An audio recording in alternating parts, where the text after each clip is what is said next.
Yo, welcome back to the Splat Sports Podcast. Episode 10. I'm to my left is Grant Russell. Down below me is Barrett. Down below him is Barrett. Our special guest this week, our first ever guest, Aiden Tipton. What's up? How's it going? Pretty rough, okay? We've had to film the intro 4 times so far, but we finally Yeah. made it. Jube's a baseball player at Tusculum University. He's a pitcher, throws straight heat, and he's a Dodgers fan as well, as you can tell by his collection of jerseys in the back. Let's just jump into it, okay? NFL coaching hires. They are all filled at the current moment. Bill Belichick did not get a job, nor did Mike Vrabel. The Seahawks hired their guy. Commanders hired Dan Quinn. Forgot who the Seahawks hired, and I'm not going to attempt to. Mike McDonald, Ravens Mike defense McDonald, coordinator. Mike McDonald, Ravens defensive coordinator. He's landed in Seattle. Dan Quinn, who's been rumored to get an NFL head coaching job for a long time, was the former head coach of the Falcons, now in Washington. Barrett, you're a Commanders fan. What's your reaction to that? I was a little bit surprised with the way that the new ownership went of this hire. I thought, having Ron Rivera, a defensive-minded coach, maybe they're going to switch things up and go for a more offensive-minded coach, which is what personally I would have done. But they didn't. They went with Dan Quinn, who obviously has a good track record. You know what you're going to get with Dan Quinn. So I'm not sure what to think about this hire because I want to look at who do they hire as offensive coordinator. I think that really makes or breaks this hire really because we know the defense is going to be good, but the offense is just that part that we've been missing for so many years that's really going to need to level up with the new head coach. So just look out for the offensive coordinator, and then I guess I'll be able to give my grade on this hire. But for now, I'm going to stand back and see what happens. There you go. He's got a lot to work with there in Washington. Great defense. As for Yeah. Seattle, I feel like they kind of just went. I feel like it was kind of a last minute hire. It kind of felt like the guy that I don't think they really wanted. I thought that Brable would have been a good fit in Seattle with the roster that they have there. But Vrabel might be taking an off year, kind of like how I think Ben Johnson's doing, not necessarily taking an off year, but staying back, kind of just waiting to see the job, get the job that he wants, not the job that the team wants. If that makes sense, in a sense. But yeah, there's the NFL coaching hires. They're all done. Finally, we can stop talking about coaching hires. But it is award season in the NFL. And as we talked about last week, and Grant noted, he believes that someone's going to win MVP that I don't think any of us will agree to. So, Grant, go ahead. We're going to give all of our picks for NFL awards, but Grant, give your pick for NFL MVP real quick. Okay, so first off, I think Lamar is going to win it, but that doesn't mean he should win it. So, who I think MVP should be, I don't think it's Lamar because I don't think you should be the MVP if you're at home in the American League Championship and you score 10 points, 10 or 13 points at home and you were the one seed. And so to me that shows that he is not the most valuable player in the NFL. I think the most valuable player in the league and who should win the award is Christian McCaffrey. Because I think he is I mean it's always what the award says. I think he does more for his team than what Lamar does, and that's what most valuable player means. And Christian McCaffrey played in the National League Championship, if I remember correct, right, Grant? I was talking about the American. The AFC? Yeah. When I was talking about Lamar. Yep, that's what Listen you said. better. That's what you said. Anyway, I disagree. Christian McCaffrey, I don't think has a single chance of winning this award. I think he's going to win Offensive Player of the Year. I think that's kind of his obvious choice there. The NFL MVP is basically just a quarterback award now. Sure, it can change. Sure, it would probably change in the future. My MVP pick is good old big trust woo woo Lamar Jackson. That's who's going to win it. I think it's his. I think it has been his. Dak Prescott kind of threw his chance away. I think Brock Purdy kind of fell off halfway through the year. He recovered, and then it just didn't really work out. But yeah, Eric, I agree with Lamar. However, I think Josh Allen is a little closer than I think a lot of people think he is. He played so well this year. Um, I mean, obviously lost to Mahomes. I think that's kind of a given at this point. Mahomes is just does what Mahomes does. But I agree with Lamar, and I have Josh Allen a close second. Yeah, I'm gonna go with Lamar as well. I think just he's been the most consistently performing quarterback this whole NFL season. Like what Hunter said about Purdy. I think if he didn't have that bad stretch there, just a couple that bad stretch that he had, I think he would be, maybe up there for two. But I think just Lamar's just been the most consistent performing quarterback throughout the whole year. So I think that's why he'll be the winner. there you go. As for offensive player of the year, we're gonna go really quick here because maybe we're about to run out of time on this Zoom meeting.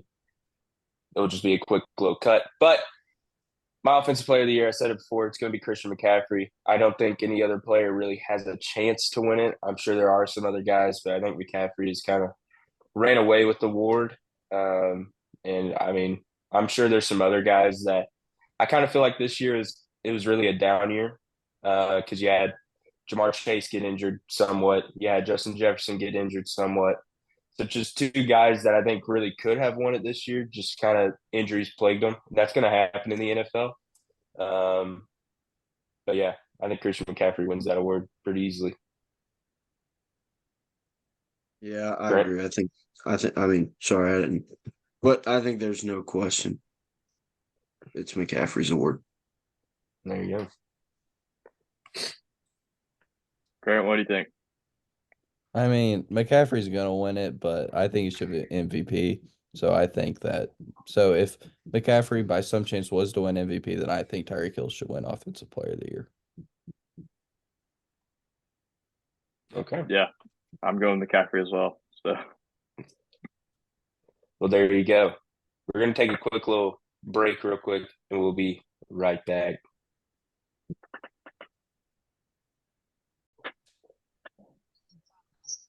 Okay, we're back.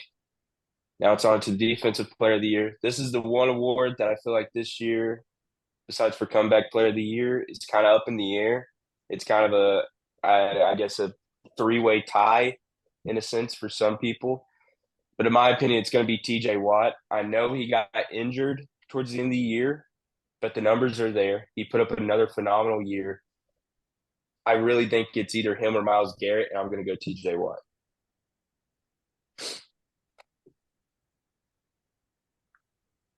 Grant, what are Anybody? you thinking? Yeah, I agree with Hunter. I think it'll be TJ Watt. I looking at their stats, TJ Watt, even though he got injured, still leads in almost everything. And even though his team, didn't have as much success, I think he still should win it. I agree. However, I think Max Crosby is in that conversation as well. He had a phenomenal season. I think it still goes to TJ Watt, but with him being hurt, I think that kind of evens the playing field a little bit. I'm a big numbers guy. Those of you who don't know. So if you look at the numbers, it says TJ Watt. So that's my vote. Good old TJ. There we go. I thought we'd all have a different guy for that award, but I guess it is going to be TJ. As for Offensive Rookie of the Year, there's really only one guy that's has a shot at winning it. That's CJ Stroud. Led his team to the playoffs. I'm sure everybody's going to agree to that. So we're just going to kind of skip over that one. Defensive Rookie of the Year. I feel like this year there wasn't really a clear cut candidate numbers wise, or I mean, just in name value. I feel like sometimes awards are picked in name value. There really wasn't anybody. I kind of feel like I just didn't really watch any defensive rookies go off this year. But I did do some research. Will Anderson Jr., in my opinion, I know he has the highest odds to win it, but in my opinion, I think that he will win the Defensive Rookie of the Year. Which means the Texans are going to draft both the offensive and defensive rookie of the year. The last time that happened was, I believe, the New Orleans Saints in 2017 with Alvin Kamara and Marshawn Lattimore.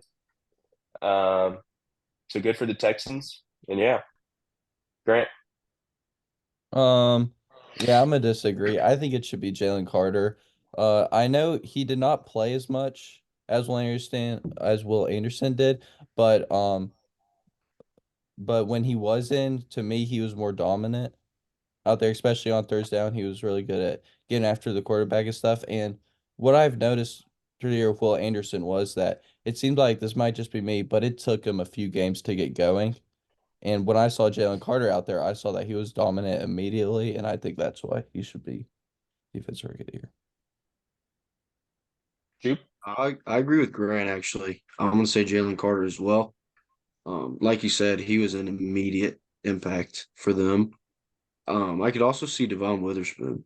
He was phenomenal. So I feel like you can't really go wrong with Witherspoon, Carter, or Anderson, but I think Jalen Carter's got my vote.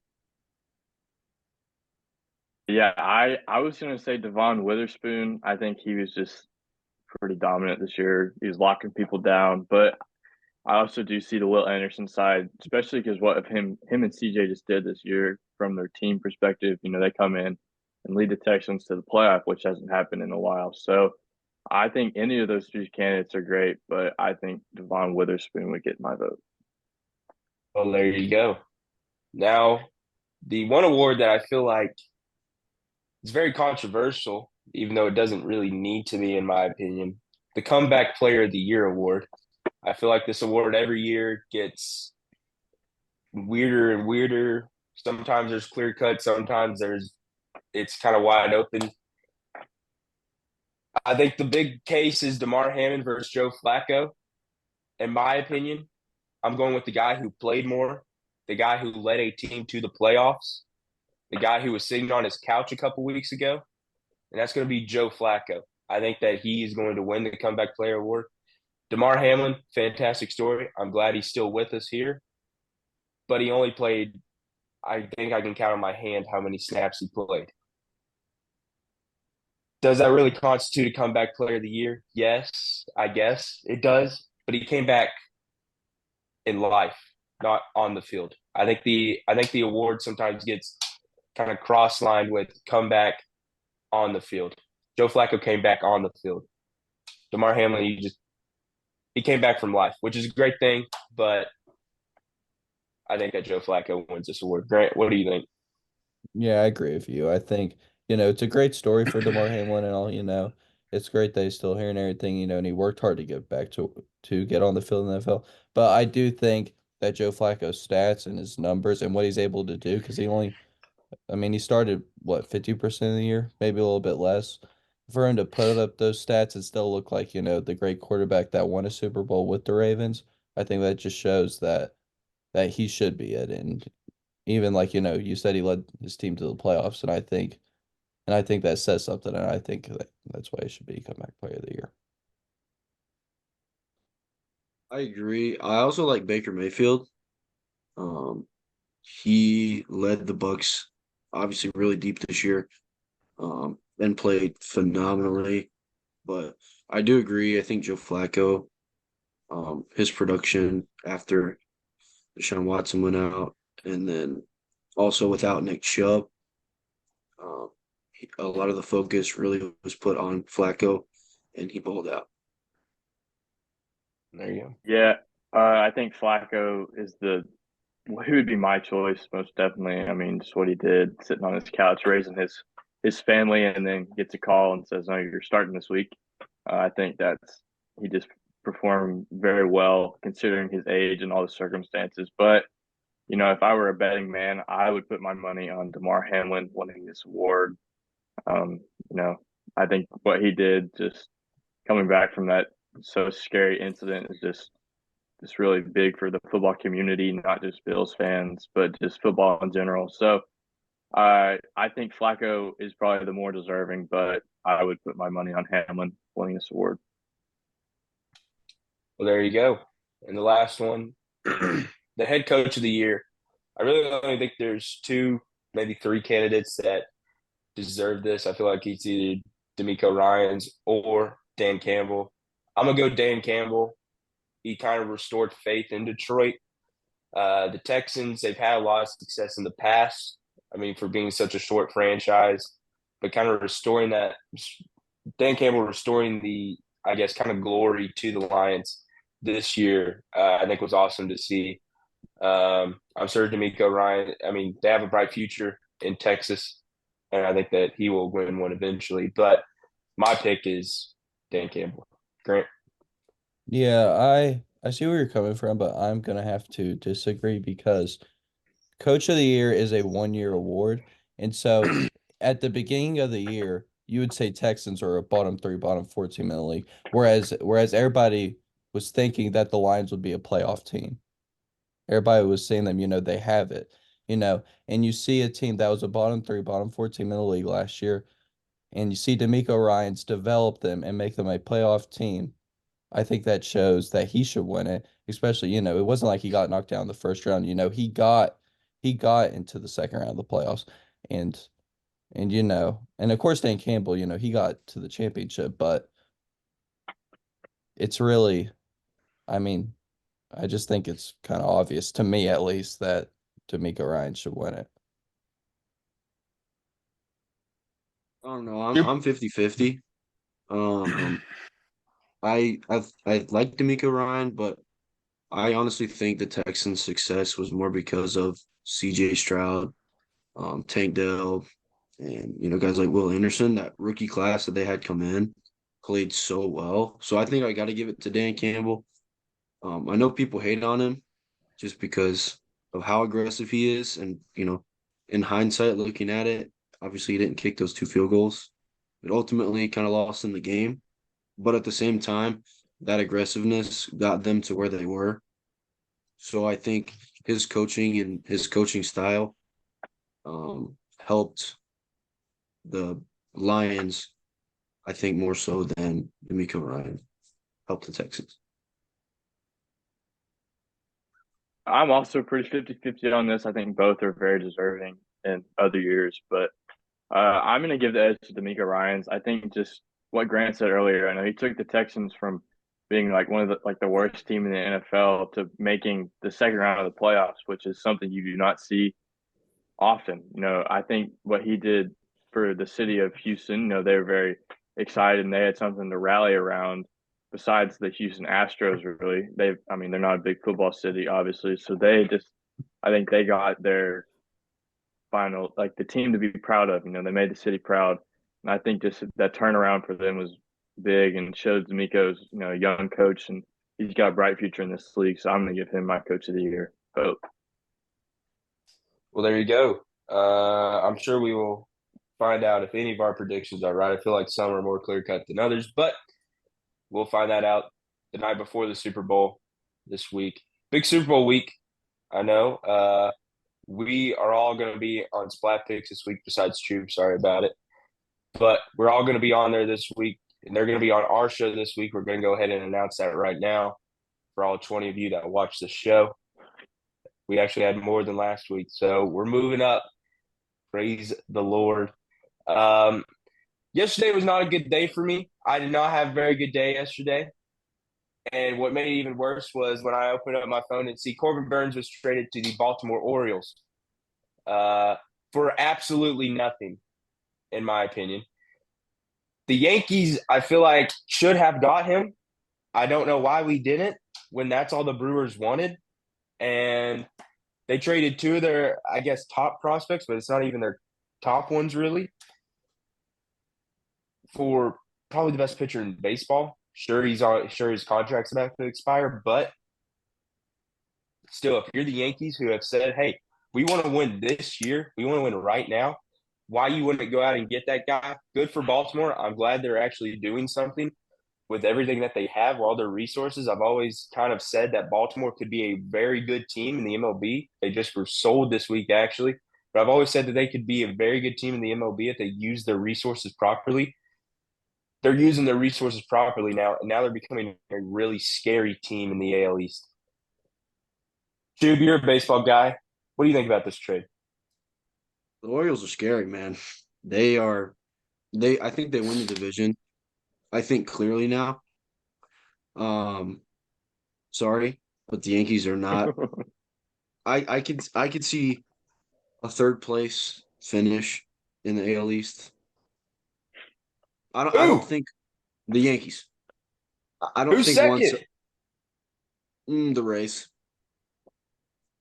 I don't think Juan Soto does that much for the Yankees. But anyway, back to Corbin Burns. I think they gave up a little more than you're giving them credit for because they also gave up the 34th pick, which I guess the in the MLB the 34th pick is kind of that's pretty valuable, especially getting a young guy even out of high school, giving him time to develop. So I think it was obviously I think the Orioles won the trade, but I don't know. I think it's pretty fair, and that just pairing him with Grayson Rodriguez for the next however long, if they re-sign Burns, that's going to be a scary duo. I'm still trying to figure out why you picked the Yankees to finish third, but I also see your concerns that the Yankees do not have a single piece in their bullpen besides Clay Holmes at the moment. Um, I'm a little concerned heading into this year. I feel like every year the Yankees fans are like Cowboys fans. I'll admit it, that we always think that this is our year. I'm not going to say that this year, okay? Because I don't think it is. And my concern grows every day as we head further and further into the season that we have not signed anyone besides Juan Soto, okay? And we didn't even sign him. We trade for him. My big thing is Blake Snell's sitting there. If the Yankees really want to be the Yankees, they want to be the team that rules the East, you sign everybody and their grandmother. Worry about the money later. It's what the Dodgers are doing. Hey, they have a really good team now. Really good team. Why don't we defer some contracts, Hal? Okay, that's all I'm saying. Let's just defer some contracts. Let's defer Judge's contract. I I don't know. I'm getting worried every day. I scroll Yankees Twitter. It's a dangerous place sometimes because you get a lot of interesting people on there, and it just gets worse and worse. The fans are not happy. Um, but yeah, Grant, what are your Braves doing right now?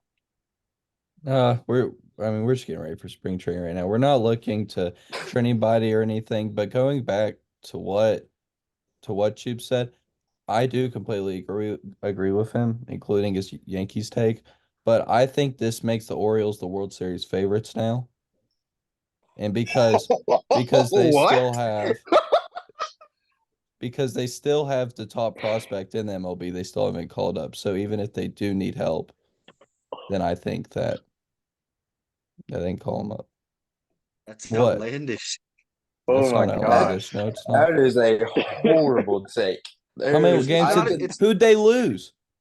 no. I'm not saying it's not as horrible as he's saying it is. He's just salty because the Yankees are bad. Um, it's. I don't know. I think you could go interchangeable. Dodgers, Braves, Orioles. I feel like those three are kind of the clear, and the Astros. I could throw the Astros in there now with Josh Hader. That their bullpen is scary too. So I could see Dodgers, Astros, Orioles, and Braves as my four. Are we forgetting about the World Series champs, the Rangers? I don't I think think the that the Rangers. I don't think they're I as think good that as the they were Rangers last year. have a better shot at making the World Series than the Orioles because now the Orioles worked well last year, won 100 something games. They were the number one team in the MLB last year, basically, somewhat in the American League. But now you throw in a lot more pieces in there, sure, veteran pieces. We don't really know how that meshes well. I think baseball is a big thing that you have to mesh. Sure, a lot of people say that baseball is an individual sport covered up with the team aspect. It's not. It's definitely not. It's a team thing. I've watched Yankee teams that have the best rosters of all time crumble and fail. I think the Padres are a great example of that. Basically, just throwing everything onto a pile and saying, "Go out there and play." It didn't work, and I'm sure. I mean, I'm not saying the Orioles have done that, but they throw a lot of new pieces into kind of that core that they've built.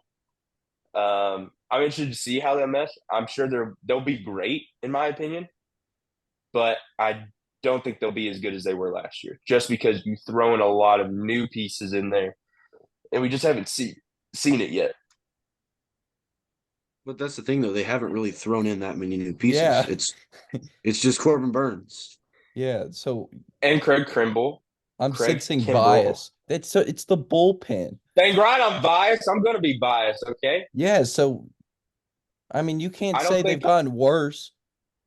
No, I'm not saying that they've gotten worse. I'm just saying I don't know if they have meshed yet. I don't think that they'll be as good as they were because I think the American League has somewhat. I'm not going to say evened out, but I'm going to say gotten better all around. There's not, besides for the A's and the Angels, I think that kind of every team in the American League has a shot, really. If we're going to think about it. I mean, the Red Sox don't have a shot, but yeah. I also think I sh- the Padres, I also think that the 2023 Padres are going to be like the 2024 Dodgers, in my opinion. You throw too much in there, I don't think it's going to work out for them. That's just me going to hate because I'm a hater, but that's my opinion. I just don't see how you see a 100+1 team last year lose basically nothing, and you just say they had the best pitcher in baseball, and you don't think they're the World Series favorite. I'm not going to say they're the favorite. I think the Astros have a better shot at making the World Series than the Orioles at the moment. I don't. I That's my just don't opinion. think. I don't think they're the favorite just solely because of how young they are. How young their staff is, aside from Corbin Burns, obviously. Grayson Rodriguez. Um, they have a Japanese pitcher. I don't know his name. Fujinama. Um, he was a rookie last year. I mean Adley, Gunnar Henderson, all really kind of without postseason experience. It's just kind of I don't know that it's kind of iffy for me. Yep. Plus, you have to play in the injury factors because baseball is 162 games. It's a lot of games for a lot of guys. You got to play that factor in there. Um, but yeah, I'm sure we'll get more into baseball as spring training is literally around the corner. Um, I don't think there's any big basketball news at the moment. All star teams were announced. Some snubs in there, I believe. James Harden got snubbed this year. A couple other guys got snubbed, but not a whole lot happens in the NBA. I feel like on a week to week basis, I feel like it happens kind of over a month. Um, but yeah, I feel like that is about it, sports wise. But Well, as I actually, said, oh, sorry. go ahead, Oh, Chu. I had something. So you said you're a Commanders fan, right, Barrett? Um, when you're talking about the offensive coordinator, do you think Sam Howell is the answer, or do you draft a quarterback this year? I mean, with the second overall pick, I think you gotta go quarterback, just because. I mean, we haven't drafted this high, and Lord, who knows? We're always like middle of the pack. Who knows with the 14th Chase pick? Young. Okay, yeah, well, thanks, man. But oh, I feel like pretty much most of the time we're always mid first round. Obviously, Chase Young was a great pick, and we just sold him for nothing. But I think you gotta go with the quarterback. Just if Caleb is on the board, you gotta take Caleb. But then after that, I think you either look into Drake May or Jaden Daniels. I think Jaden Daniels would be a better pick, just in my opinion. But I think definitely quarterback is the answer. But O line is also something that has been a bit of a concern. But I don't think you draft a lineman with the second overall pick. So Do we think Caleb Williams is going to go to the Bears? I think they rock with Justin Fields. Fields isn't as bad as he's made out to be. I don't think. I think give him I don't know a year or two, another year or two, and we'll see that he's actually a good starting quarterback. Yeah, I think he's a good quarterback. I just don't. I think they're going to draft Caleb just based off of everything I've seen. I think they don't think that Fields is the answer, and obviously they're going to take most hyped up quarterback in this draft. But I think it sucks to see that for Fields because I don't think he was really the main problem with that Bears team. Yeah. I mean, he puts up numbers.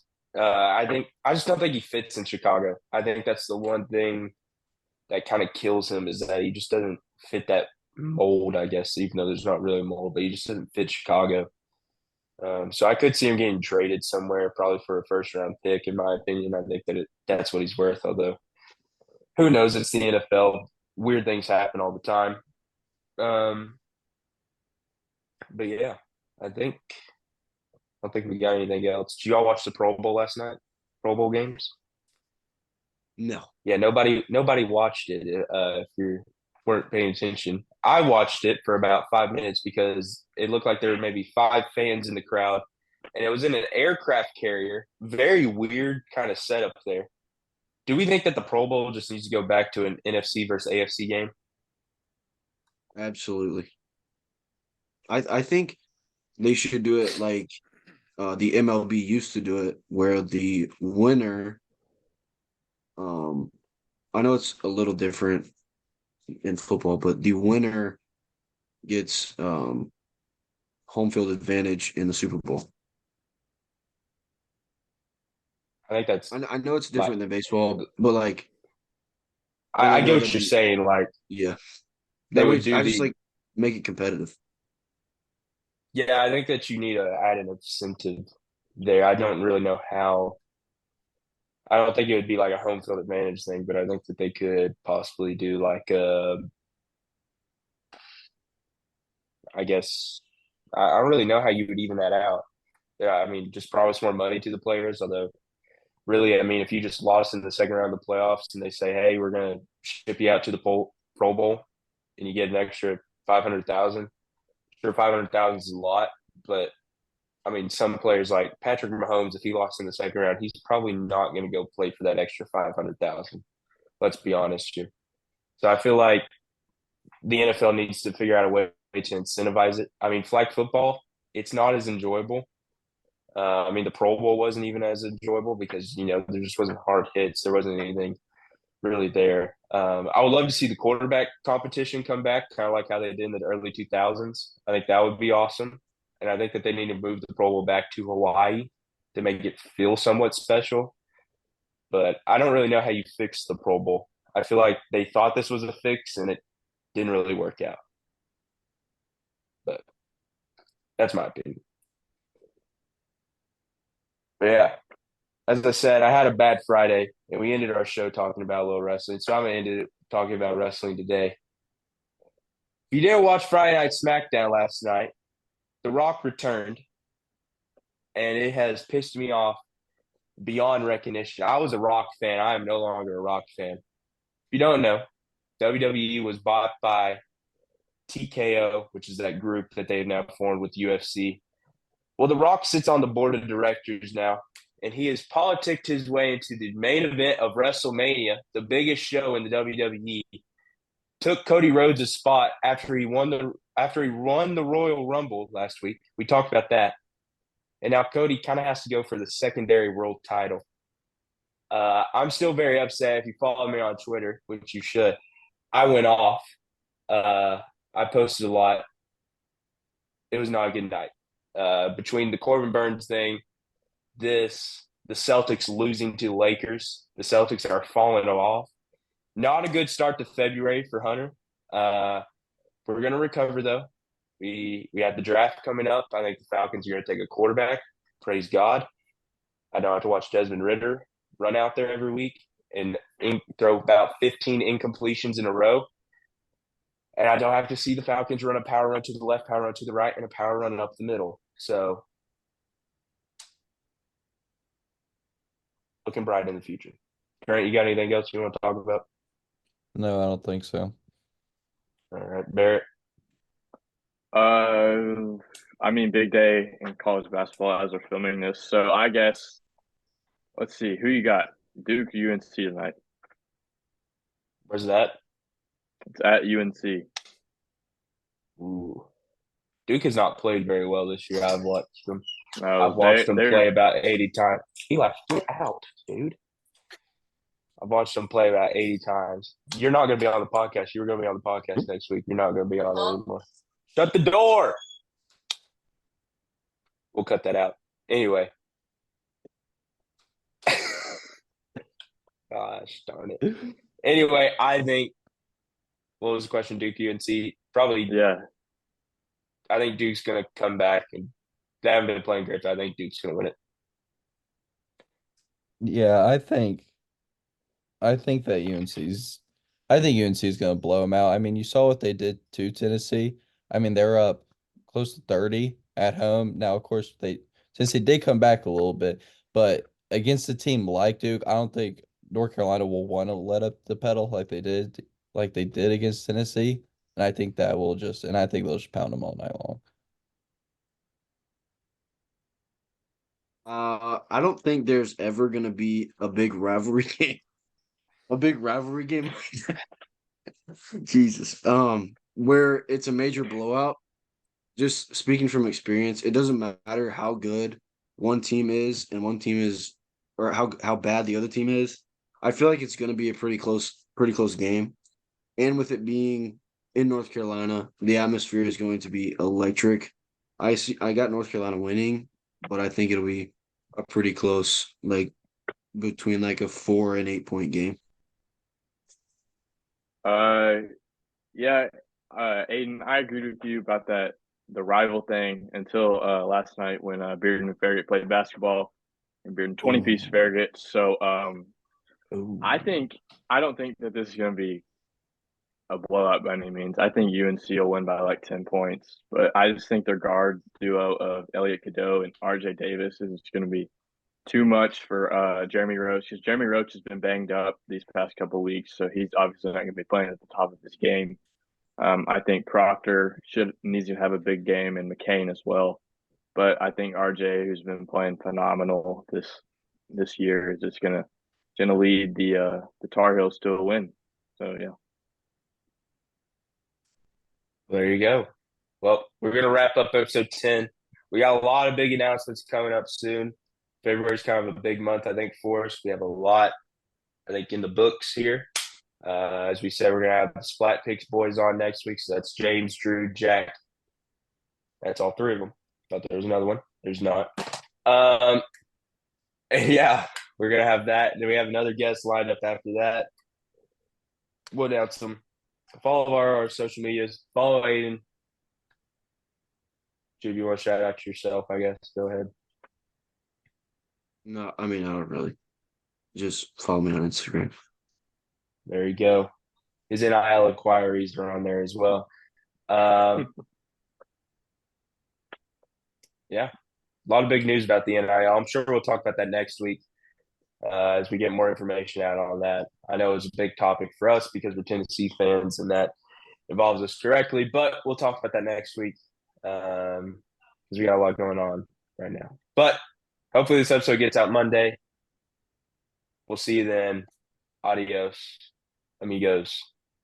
Jesus loves you. Amen.